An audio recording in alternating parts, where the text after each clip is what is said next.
Greetings to those who watch below. Summer may well be over by now as the cold nights draw in the northern hemisphere and we shift into autumn. However, it's never too late in the year to go on a road trip, and that's what we plan on doing today.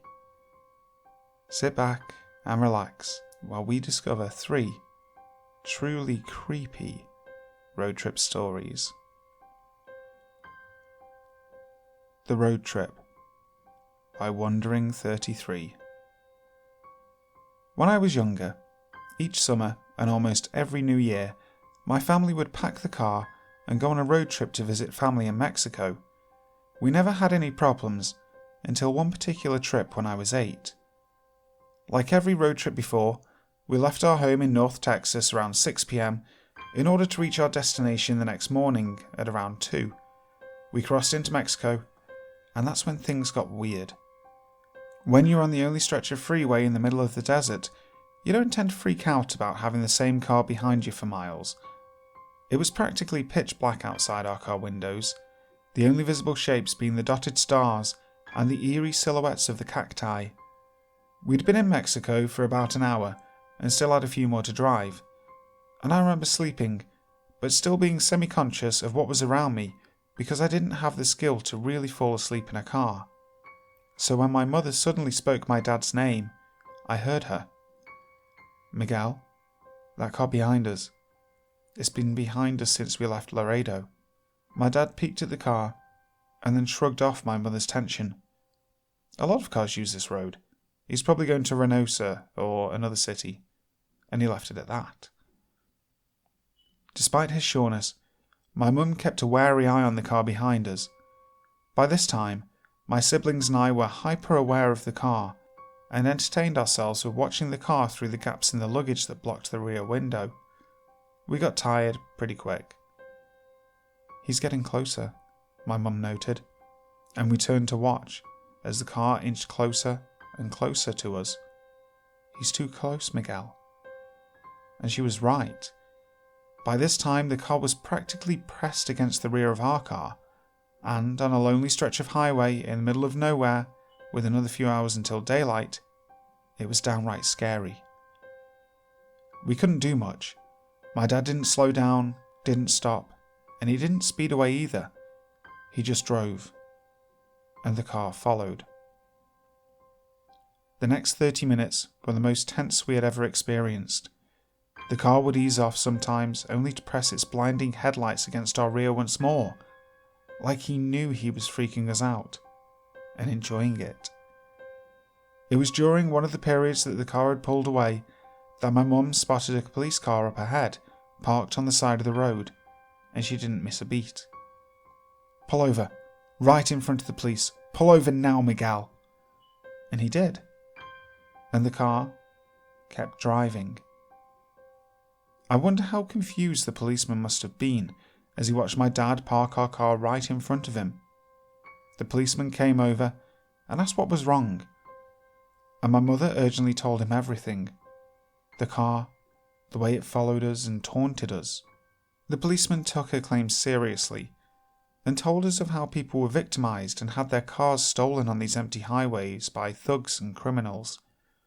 He then offered to drive behind us for a while to make us feel safe. We drove off with the police cruiser behind us, relieved. Until about 10 minutes later, when we saw something that confirmed the policeman's words and my mother's worst fears. 10 minutes later, we saw the car pulled over on the side of the road, waiting.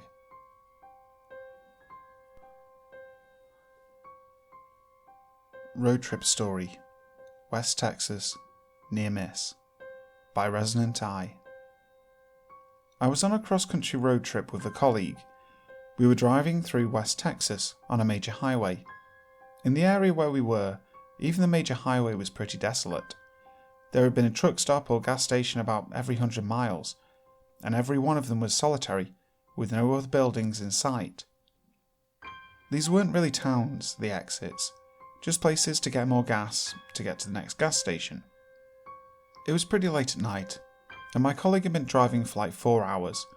I can usually drive for about 8 hours, but she could only manage 4 or 5 before it was my turn again. We were also getting low on gas, at about a quarter tank, and you learn from road travel to fill up when you get the chance, so she was looking for a gas station as we drove along. It's really corny, but we were talking about fate and destiny and some other weird shit at the time. That kind of conversation gets me keyed up and worried, so I was trying to change the subject.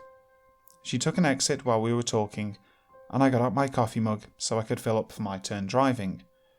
We pulled into a typical Nowhereville gas station. Just the station and a trailer out back.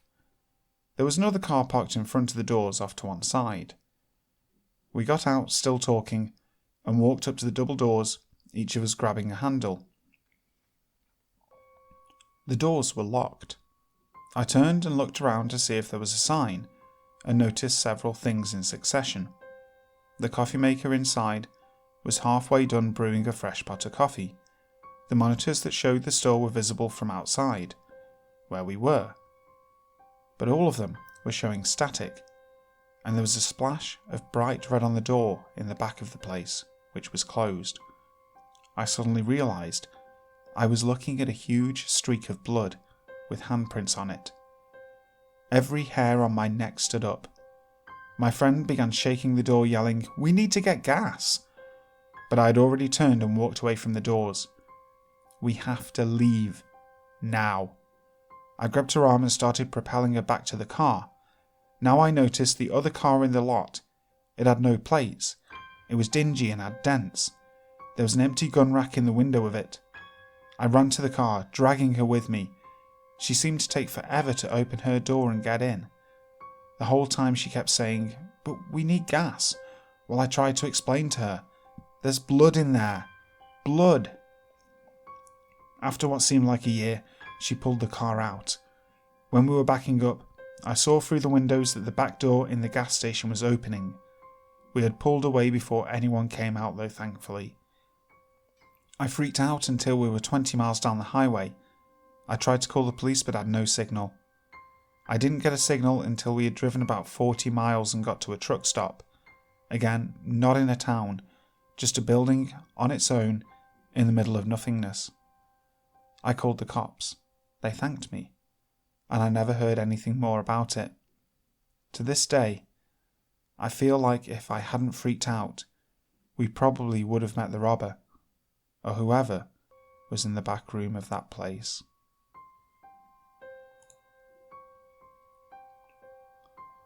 The Moonlight Motel by ilikecouch. This encounter takes place several years ago in a remote part of the Australian outback. For a bit of background, I'm a pretty built 6'2" dude and was around 26 years old at the time. Travelling through the central Queensland outback in my old, semi-reliable Nissan X-Trail, we're both science/zoology nerds and had heard about this amazing dinosaur trail out this way, which is basically a grouping of 3 areas that have had previous dino bone discoveries, and they still have fossils, as well as a seriously awesome dinosaur track with preserved footprints. We were staying at a place 3 hours from Winton for a couple of days, and we're pretty keen to check out this trail, so we made the decision to do a 6-hour round trip in a day. We were pretty ambitious, and stupid back then. We left at 9 AM the next morning, car packed with lunch, several litres of water, and my trusty GPS, and off we went. It was a long drive, and halfway through my aircon decided to cark it. If any of you live in or have visited Australia in the summer, you would know it's brutally hot, so I'm sure you can imagine the 3-hour trip there without aircon was hell. To make things worse, my GPS also stopped working as the map software didn't recognise the area we were in. Luckily, I had an old Refidex in my back seat, but it was pretty tough to revert to map reading when you're used to a computer screen telling you where to go, especially given we're talking the Australian outback here, complete with dirt tracks for roads and very limited signage. But I digress. Finally, we make it to the trail, and kick it there for a couple of hours. I'm not going to lie, It was pretty awesome. Then we decided to make the trip back, as it was starting to get later in the afternoon and we didn't want to be driving back in the dark. As we're about to leave, this gnarly old guy, who appeared to be an employee of the trail company, dressed all in khaki gear, asked us about where we were from and where we were heading. He gave me the stink eye when I was vague with the details, but my mate told him the name of the town we were staying. He took a real liking to my mate, and laughed when he told him about our lengthy journey in. Apparently, we had taken the long route, and there was a much quicker way to get back. That would shave about an hour off the trip. We jumped at the directions he gave us, all verbal, which we wrote down.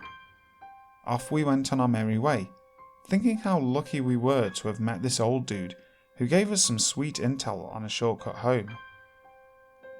Based on the directions he gave us, we went winding along several roads in an area I had never been in, and eventually settled straight on this narrow dirt road.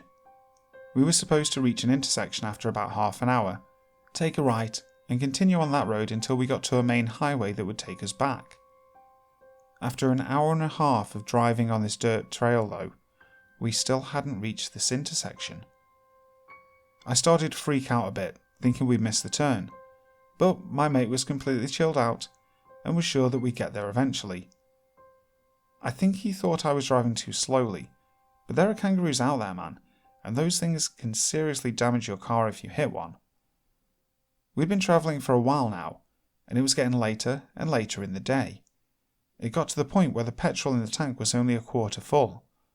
There were no houses, other roads, or cars in sight, and I was really not comfortable with where this was headed. In the middle of nowhere, in a remote area in the wasteland that is the Australian outback. There weren't even any trees, only this dirt road and desolate dry brushland as far as the eye can see.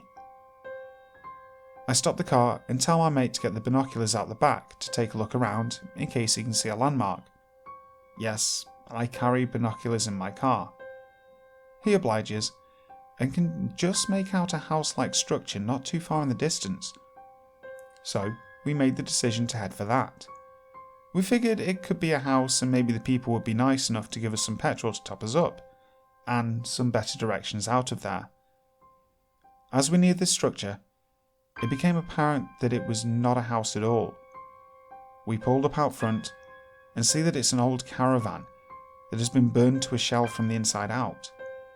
It's still got 3 blackened partial walls up though, so we can't see all the way in, and it looks like someone's been there recently, because there are animal bones strung up all over the place, and a cow skull at the entrance to the caravan. Some of the animal bone things even have grass or horsehair woven into them, and they were arranged like decorations. Then we see this hand-painted sign that's been staked into the ground, with the words Moonlight Motel on it. My alarm bells are ringing loud and clear. I nudge my friend and say let's get the fuck out of here, but he's distracted by something in the distance. It's a car, coming in the direction we had just come from. It's kicking up a ton of dust, which indicates that it's coming towards us fast. It is at this point that we both hear this creepy scratching sound coming from the burned out caravan, like someone is scratching at the wall from the inside. I move a little closer to try and see what it is, and there's a person in there, peeking out at us from a hole in the damaged wall. Then, this childlike voice, that is obviously a grown man imitating a little girl, giggles and says, "Are you coming to play with me?" My mate and I both look at each other and book it out of there, back to the inner sanctum of the X-Trail. Just as I'm about to reverse out, the other car stops just behind my car with the high beams on. I can't see the driver, but they're in my way, so I can't reverse out of there from where I'm stationed. I have no choice but to drive forward and turn around that way, narrowly missing the staked motel sign. Just as we're about to leave, the driver starts blaring the horn, just hammering it for no reason at all. I speed off back in the direction we came, and the other car does not follow. It's getting to twilight at this stage, and pretty dangerous to be out on these country roads once it's dark, because of the kangaroo situation. But we're feeling a bit better as we manage to navigate our way back to where we came from, the dino trail, and even start to joke around about what happened. The person in the other car was probably just honking at us to get our attention, to help with directions or something. I pulled into the parking lot and go to the front desk area of the company that runs the tours. I explained we had gotten lost on our way back to the town we were staying at, and the lady there is kind enough to give us just enough petrol for the ride back. I couldn't help myself, and mentioned to her that her workmate is a real jerk for giving us those weird directions. We figured that there was no way we missed up the advice he'd given us, and she gives me a weird look and asks me to describe the guy. I do, and her face goes funny, and she says, "That man doesn't work here. I saw him talking with the tourists today, and my boss had to ask him to leave. He kept trying to get details of where people were staying, and telling them he had vacancies at his place and that they could stay there. The Moonlight Motel."